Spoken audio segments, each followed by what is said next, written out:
ఆదివాసీ, జై భీమ్, జై ఆదివాసీ.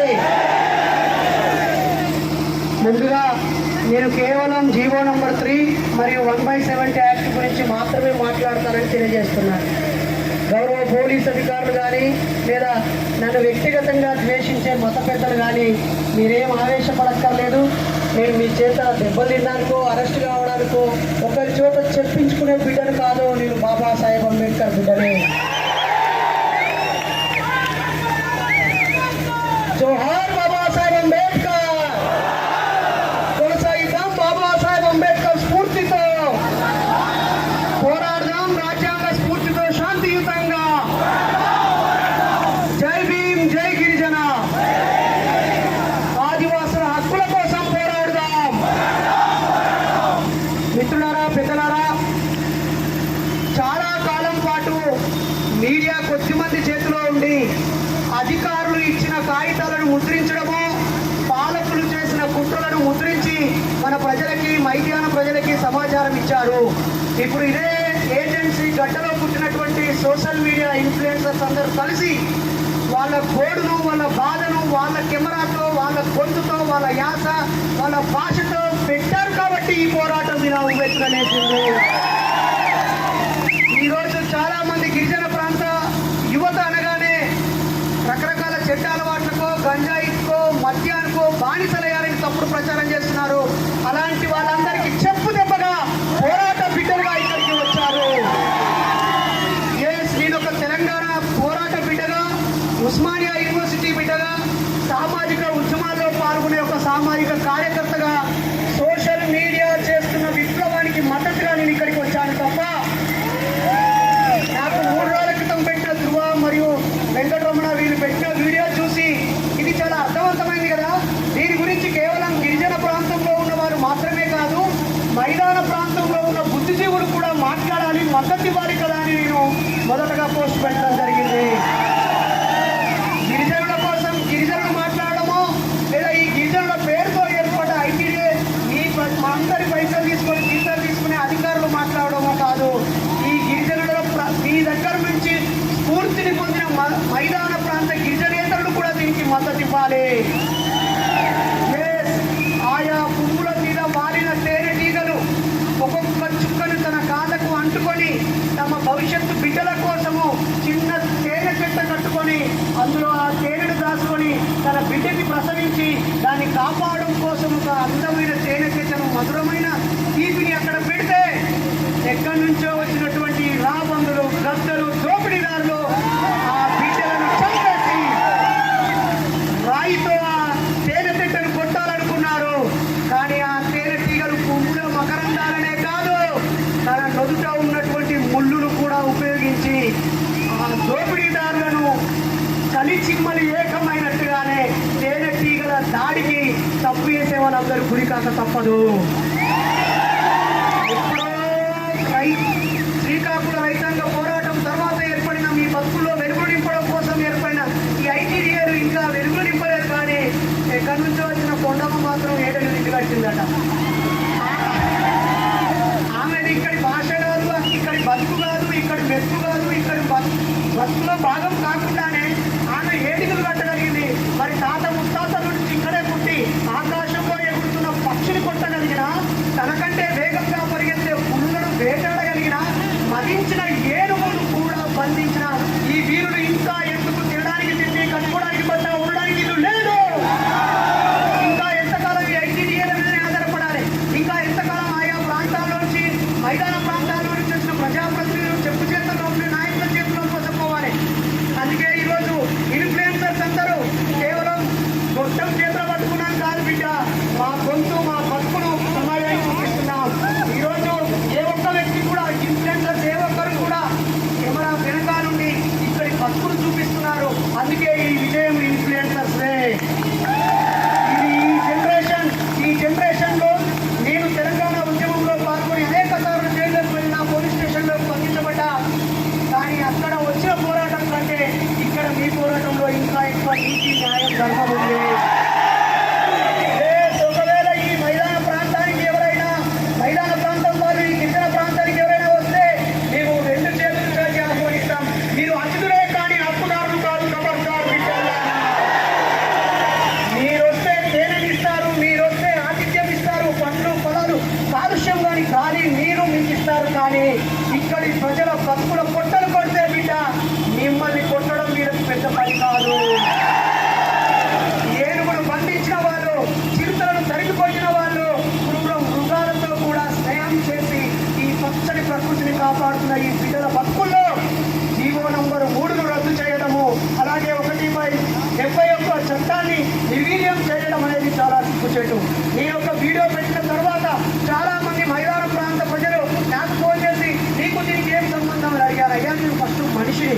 నేను ఫస్ట్ భారతీయుని. అలాగే సుప్రీంకోర్టు ఒక తీర్పునిచ్చింది అంటున్నారు. అత్యున్నత న్యాయస్థానం సుప్రీంకోర్టే, దాన్ని గౌరవించాల్సింది మనమే. కానీ గుర్తుపెట్టుకోండి, మొట్టమొదటి రాజ్యాంగ సవరణ జరిగింది ఎందుకో తెలుసా మీ అందరికీ? చట్టం ముందు అందరూ సమానమేని, గిరిజనులు, గిరిజనేతరులు, బీసీలు, ఎస్సీలు, ఎస్టీలు చెల్లవని చంపకం దొరై రాజన్ అనే ఆవిడ అక్కడ తమిళనాడులో ఒక కేసు పెట్టి ఆ యొక్క బీసీలకి డాక్టర్ సీట్ ఇచ్చారు. నేను పెద్ద కులంలో పుట్టడమే తప్ప చట్టం ముందు అందరూ సమానమే కదా, మరి నా బిడ్డకి ఇవ్వకుండా నాకంటే ఒక మార్పు తక్కువ వచ్చినటువంటి బీసీ బిడ్డకు ఎలా ఇచ్చారని ఆ తల్లి కేసు వేస్తే అక్కడి హైకోర్టు ఇది చట్టం ముందు సమానమే కాబట్టి ఆర్టికల్ 14 ప్రకారంగా ఆయన లింగము, ప్రాంతం భేదం ఉండొద్దని చెప్పి నోటికాడు ముక్కను తీసేస్తే, నోటికాడి ముక్కను తీసేసి చట్టం ముందు అందరూ సమానమే సుప్రీంకోర్టు దాకా వెళ్ళి గెలిస్తే అక్కడ పెరియాడి రామస్వామి బాబాసాహెబ్ దోస్త్ ఒక పిలుపునిచ్చాడు. చట్టం ముందు సమానం కాదు, సమానం కావడం కోసం చట్టము అని చెప్పాడు. సమానం కావడం కోసం చట్టం పనిచేయాలి. ఎప్పుడో సాహు మహారాజు పోరాటంతో తన రాజ్యంలో రిజర్వేషన్లు ఇచ్చాడు. అలాగే జస్టిస్ పార్టీ తీర్మానంతో తమిళనాడులో బీసీలకి, ఎస్సీలకి రిజర్వేషన్లు వచ్చాయి. ఆ తర్వాత ఈ భారతదేశంలో బాబాసాహెబ్ అంబేద్కర్ ఆర్టికల్ 340, 41, 42 పేర్లతో ఎస్సీలకి, బీసీలకి వాళ్ళ జీవితాల్లో ఆర్థికంగా, విద్యాపరంగా, సామాజికంగా ఎక్కడం కోసం రిజర్వేషన్ ఇచ్చారు. కానీ ఈ చట్టం ముందు సమానం అనే ఒక అంశం వల్ల, మా నోటికాడు ముక్క పోతుందని ఆయన పోరాటం చేస్తే మొట్టమొదటి రాజ్యాంగ సవరణ జరిగి చట్టం ముందు సమానం కాదు, వాళ్ళ హక్కుల కోసము ఈ చట్టాన్ని సవరించాలని మొట్టమొదటి రాజ్యాంగ సవరణ జరిగింది మిత్రులారా. కాబట్టి ఈరోజు గిరిజన ప్రాంతం అంటేనే చాలా మందికి ఈ ప్రకృతి అందాలు గుర్తుకు రావాలి. ఇక్కడికి వచ్చి 4 రోజులు సేదతీరిపోవడానికి గుర్తుకు రావాలి. లేదా రకరకాల విషయాల్లో కాస్త వెనుకబడి ఉంటే ముందున్నవాడు, కడుపు నిండిన వాడే, కడుపు ఎండిన వాడికి అండగా నిలబడాలి. ఈరోజు ఈ ప్రాంతంలో చదువుకున్న వాళ్ళు మీరు కోపంగా ఒక మాట అంటున్నారు, మీకు బుద్ధుగా అని అడుగుతున్నారు. ఉద్యోగం చేస్తున్న వాళ్ళు మీకు బుద్ధుగా అని అడుగుతున్నాను. ఇక్కడ కాయ కష్టం చేసే బిడ్డలందరూ వీరికి వచ్చారు పోరాటం చేయడానికి. మరి జీవోనిపత్రి రద్దవుతున్న రోజు నుంచి వెళ్ళి ఆ పేరుతోనే ఉద్యోగం పొందిన వాళ్ళందరూ ముందుకుండాలి. కొంతమంది ఇక్కడ డీటీఎఫ్ నాయకులు వచ్చారు, ఉపాధ్యాయ నాయకులు వచ్చారు, చైతన్యం ఉన్న వాళ్ళు లీవ్ పెట్టుకొని వచ్చారు. వాళ్ళందరినీ రేపు పొద్దున నోటీసులు ఇవ్వడానికి ఇక్కడ సీసీకి మన కంటెంట్ కెమెరాలే కాదు, ఆ యొక్క ప్రభుత్వం యొక్క గూఢాచారి కెమెరాలు కూడా ఇక్కడ కనిపిస్తున్నాయి.